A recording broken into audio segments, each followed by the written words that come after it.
Hello and welcome to Stretford Paddock. My name is Joe, that's Stephen Howson, and today, Steve, we're going to be looking at a few areas under Michael Carrick that may need a little bit of, not work, but a look at. I want your thoughts on these things. There's a few things where Man United are changing compared to Ruben Amorim's team. Some of it is going very well. Obviously, the results are going very well. Some of it is maybe, again, I don't want to say concern. I don't want to make a video that is remotely negative or looking at issues, but just things where you go, how will we address that thing? How is Carrick going to address that thing? I think it's questions that Michael Carrick will be answering over the next few weeks. You don't think the fact that we played the best team in the league and then City and Arsenal, like that's a factor in how this has all gone off? Of course it is, and it's a very small sample size, and none of this is, this is opinion, this is some data and some stats as well, obviously, and this is stuff that, like you said, we played the most informed team in the league in Fulham, the second most or equally most informed team in the league in Arsenal, obviously top of the league, and a Man City team that were unbeaten in 13. Have you seen Pep's just been in the press conference complaining that City haven't spent enough? What was saying, we're sixth in net spend over the last 5 years and all that. The other reason for that, and I'm deliberately taking this off topic, they sell their academy players for wild prices. Yeah. It would not put it past me, allegedly, if they allegedly sold players for 250 grand, allegedly, and then got told to book 30 million, allegedly, for it. Because it's not like them that cut the books, is it, allegedly? No, that's true, allegedly. The other thing with City as well is, when you're the best team in the league, you don't need to spend the most, because you already have the best team. Obviously, the best coach. Well, the best coach. academy. Yeah, the best facilities. The best everything. But obviously, you still need to sign a lot of expensive players. But Man United's got the highest net turnover because we have not turnover, net spend, because we are replacing signings that we made within those 5 years because they were shit. Whereas Cities are often less shit. So you don't have to replace Anthony and Sancho. They've got a £100 million signing on loan. Yeah, exactly. But let's not worry about that. Let's start with, there's a few things I want to look at here. Let's start with sort of without the ball and kind of pressing under Michael Carrick. So against Arsenal, we got that first goal from very good pressing. Zubimendi having to take a pass as he's sort of jogging backwards, mishits it, and it goes to Brian Mbeumo, who scores the goal. I think against Man City, again, we pressed very well, putting pressure on Rodri in particular. Against Fulham, weirdly, I thought they were the most successful of the three teams at playing out from the back through us. Now, there's a few different contrasts between Amorim and Michael Carrick so far. One of them, and it's a sort of loose overall kind of term rather than every single time, but it does seem that Michael Carrick employs a bit more of a sort of, the term zonal is sort of loose, whereas Amorim was more of a sort of man-for-man type presser where you go with him, and basically follow them. We'd see Lenny Yoro on the 18-yard line, Lisandro Martinez the same. I saw De Ligt literally press someone into their opposition box. Yeah, up to the corner flag almost at times. Do you think that this way of doing things is slightly more zonal, where Michael Carrick seems to like the team to hold its shape, stay narrow, stay compact? Do you think that suits this squad? Do you like that generally as a sort of an idea? I would say time and place. Okay. I think Fulham ended up being a game where we didn't have as much of the ball as I expected, and I think the game state dictated that a little bit. I think we started the game with the ball, then we scored, and the pressure switched a little bit to don't need to be as progressive, don't need to be as aggressive with the ball. City and Arsenal, he was always going to concede possession. I thought we were very, very, very compact against City and totally shut them down for doing that. Because Arsenal are always going to be a tad more pragmatic than City anyway, and a team that's going to play for set plays, and they have just a very, very different way of creating chances. That led us... We've had three different games because we've had three distinctly different opposition. Yeah. So we've had three really, really interesting tests. Like you said, the most important thing in all of those is the result. Because how many times have we played well, not won? Don't matter, you got to win. Yeah. It shuts any analysis is, don't matter, you got to win. Now, we did win, but there has also been good and bad things in all of those games. The finishing has been really clinical. Really clinical. That's a brilliant thing to see, and I don't know what Michael Carrick has done, if anything, or if it's just pure coincidence that we've just had better finishing in these games. Sensational. We've conceded a lot of chances, relatively. really, still. We haven't properly... I know we've had one clean sheet, but we've not... And actually, City, we did kind of shut them out. And maybe it's linked, actually. The one thing that I do like, that I did not like, that Amorim didn't seem to be asked about, particularly neither did Ten Hag, actually, is protecting the very centre of the pitch and the D. Always got to look after the D, Joe. Of course. Keep it clean. That seems to be a massive, massive priority. Now, we're still conceding... I don't know if you've clocked. We concede so many goals from, like, the half-space edge of the area sort of thingy. I don't know what all that's about. I saw like a sort of picture kind of montage of... There's like 6 or 7 in the last 2 months of basically Lomond's doing this and the ball going in the top corner from Rodgers twice, the one the other day. There's been a handful from both sides, like far corner over to the top corner. So yeah, that does seem to be a weird thing that's happening a lot. But we're protecting the centre of the pitch and we're not having a massive volume of shots against us. That's a positive thing. Yeah. You know, we conceded some chances to Arsenal. Where did they come from? It wasn't open play. Mostly set pieces. Yeah, the non-penalty XG has been very good in all 3 games. Yeah, but we are still conceding some chances. But we're vastly improved, I think. Now, what's annoying is that we've conceded 4 goals in the last 2 games.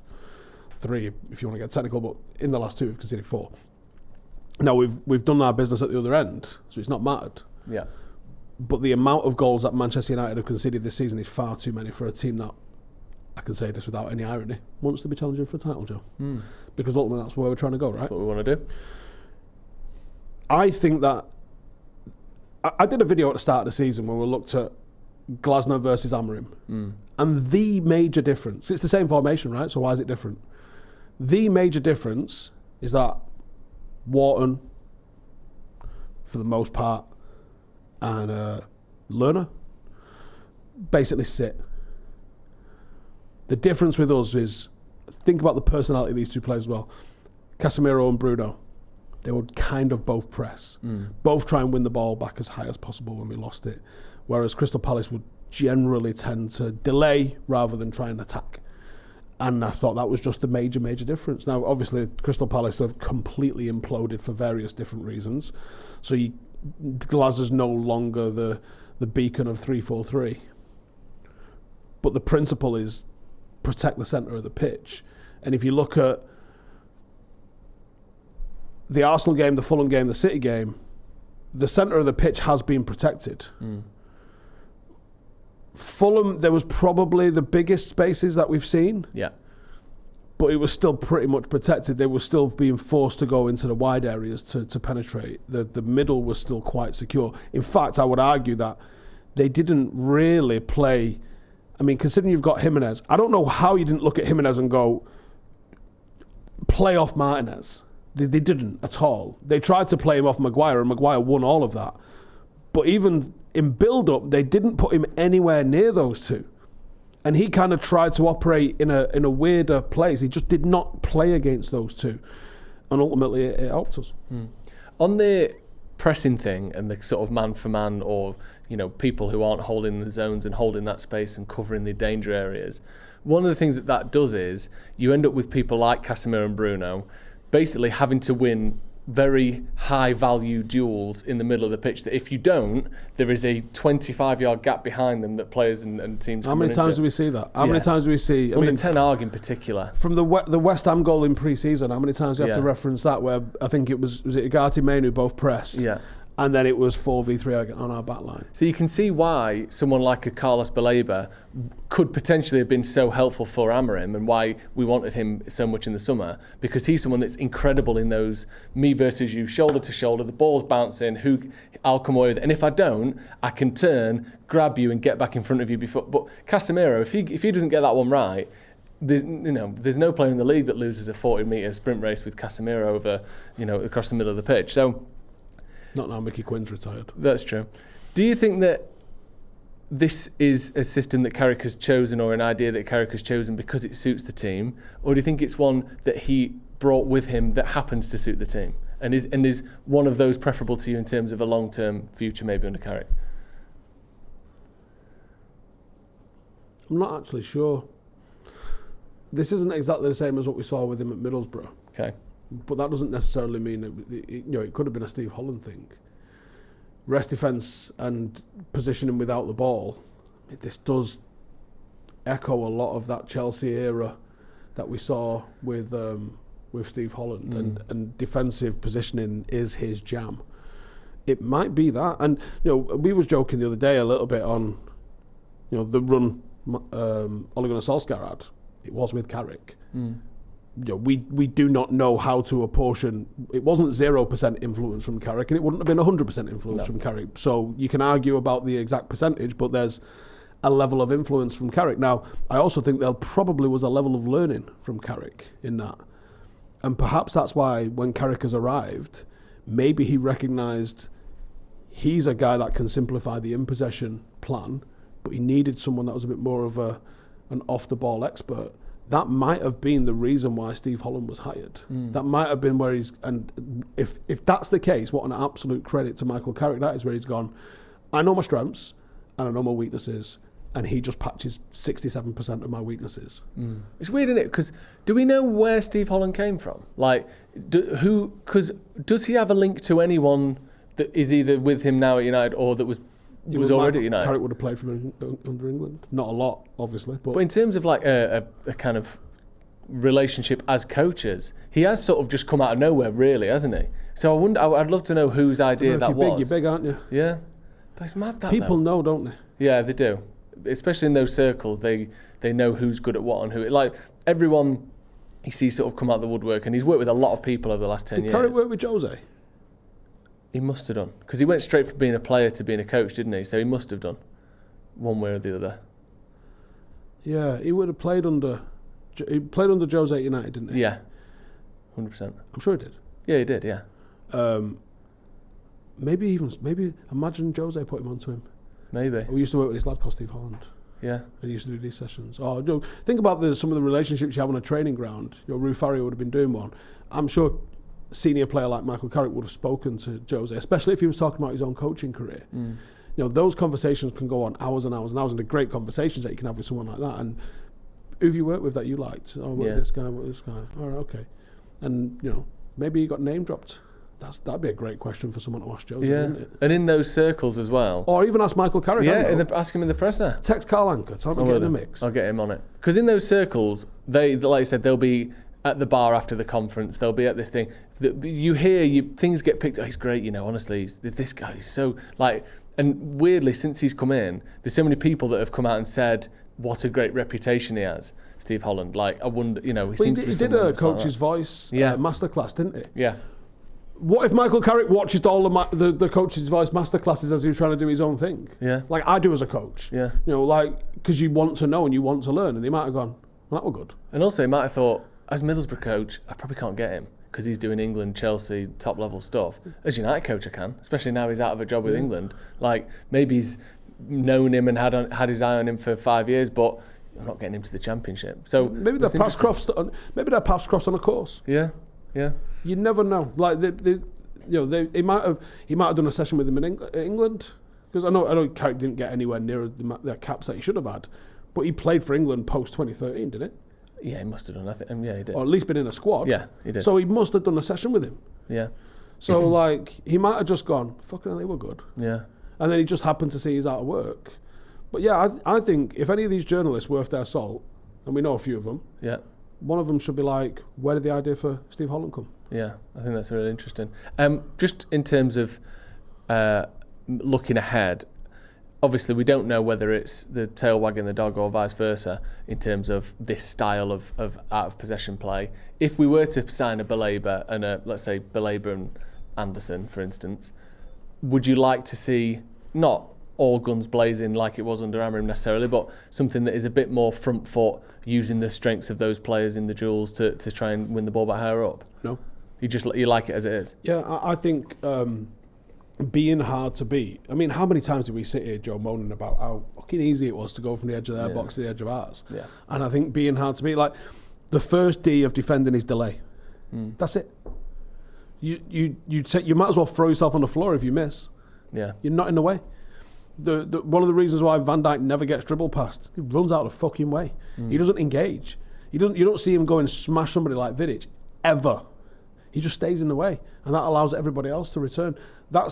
Delaying is the best way. You don't need to win the ball on the first contact. Like I don't know why we did it like that.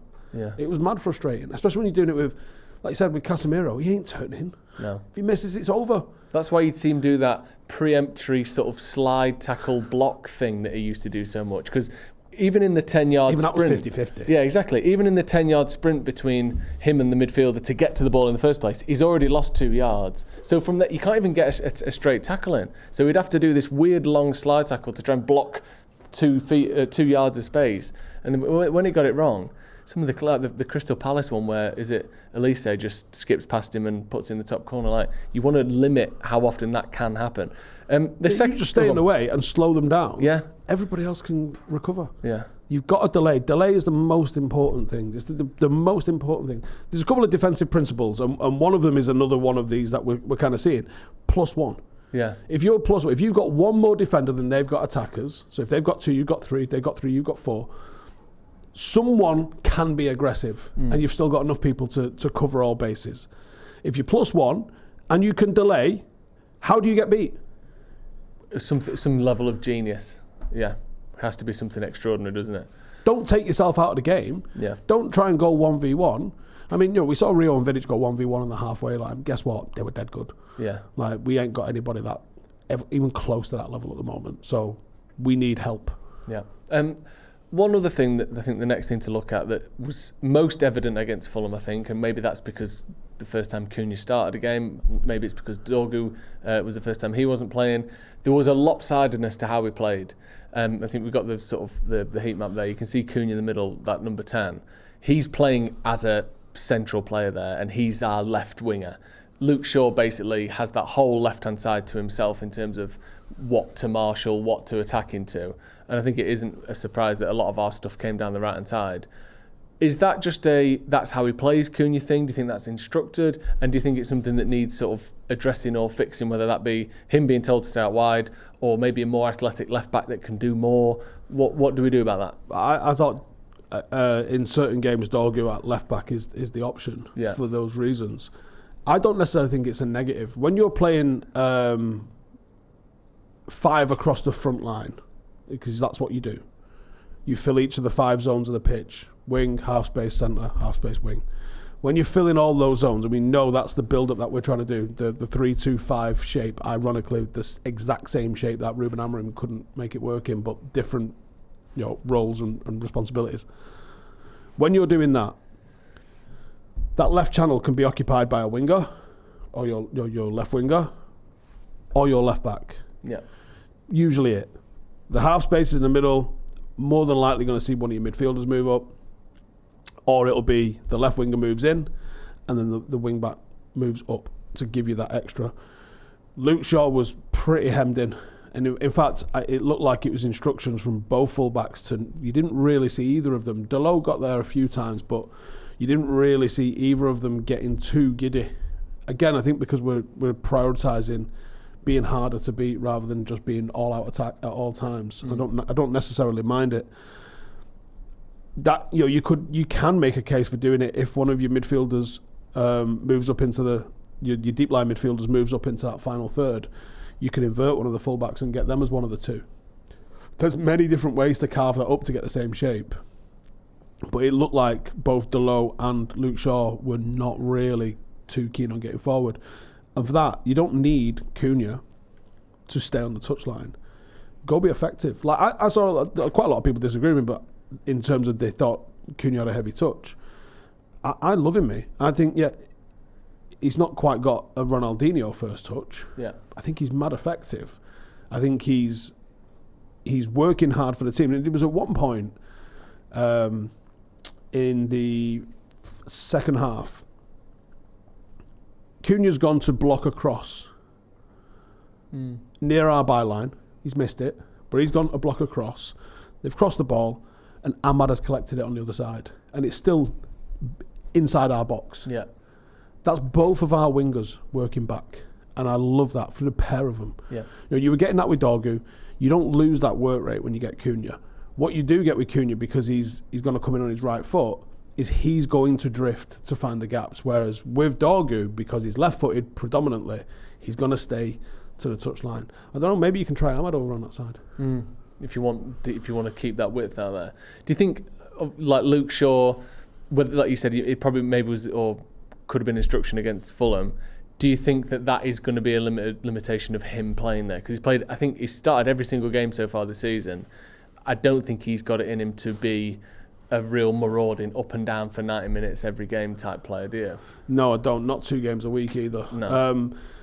I think there'll be pick your poison. Which game suits him the best, and which games, obviously it's Dorgu's going to be out for a minute or two now. But I think in certain games you go with Dorgu. In certain games where you're not quite as worried about the opposition, Luke Shaw can live up there because he's still got a great delivery on him. He can live up there in that final third, and you can use him as a someone to cross or someone to hit the byline. It doesn't have to be that rigid, especially if you put Mazraoui at right back. You're pretty secure with your back 3 there. Push on. Yeah. Like I think you've got some options. The limiting factor that I think we've got is that we have 3 midfielders we can trust. Yeah.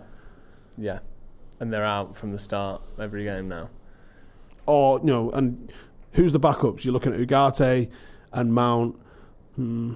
That's it as well. That's pretty much it. Yeah. You might be able to play Cunha in a 10. Yeah. Go Ahmad and Mbeumo behind Sesko, but like you're not blessed with options. No. And you still have to have someone to do Casemiro's job, and we don't really have anyone outside of Casemiro to do that.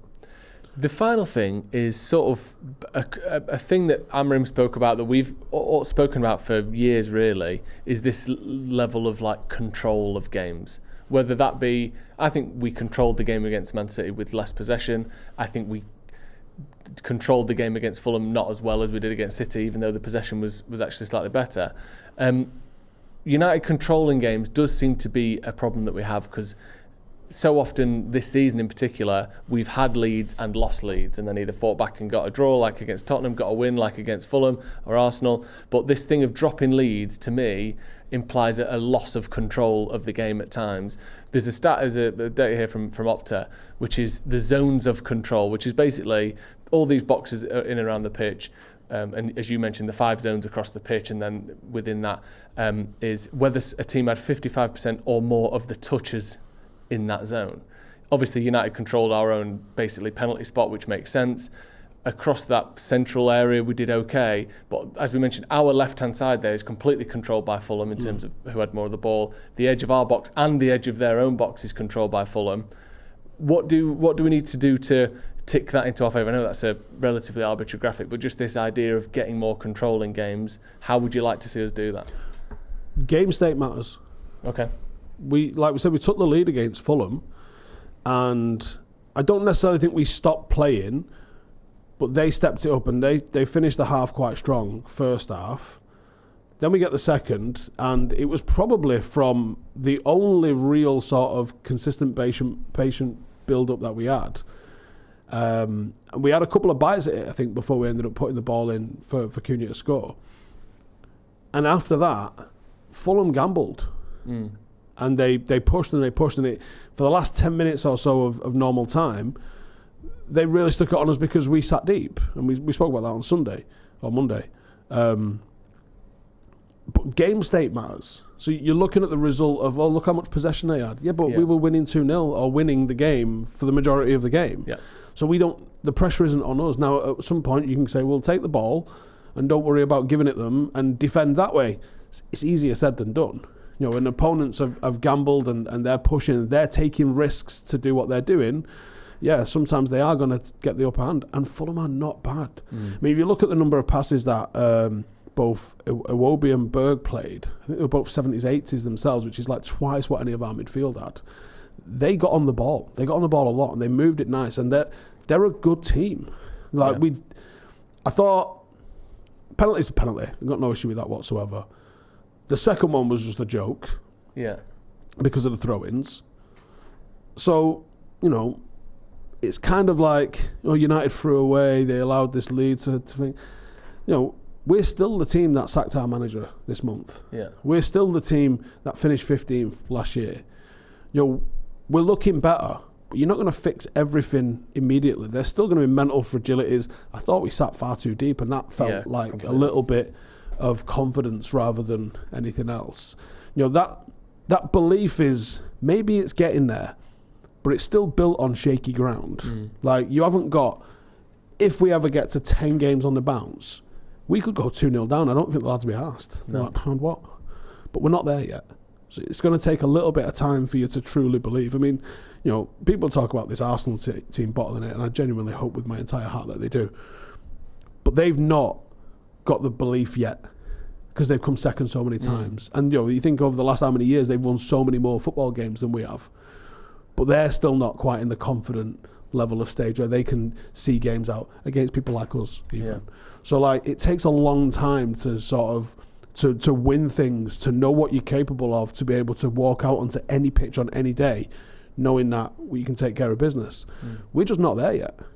There's a quote from Carrick that backs up what you said about Fulham and the type of team they are. He said, we've been getting questions all week and people expecting what you're going to do about breaking down a low block when teams come in. Fulham was never going to do that. They've shown that this is a really good team. We knew today was going to be a big challenge, and we knew it wasn't going to be easy. It wasn't going to go smoothly. I do think some people were surprised by the amount of ball that Fulham had and their sort of proficiency at playing out from the back and stuff. But they have been one of the best teams in the league for the last 2 months, and they don't do it by sitting back and counter-attacking.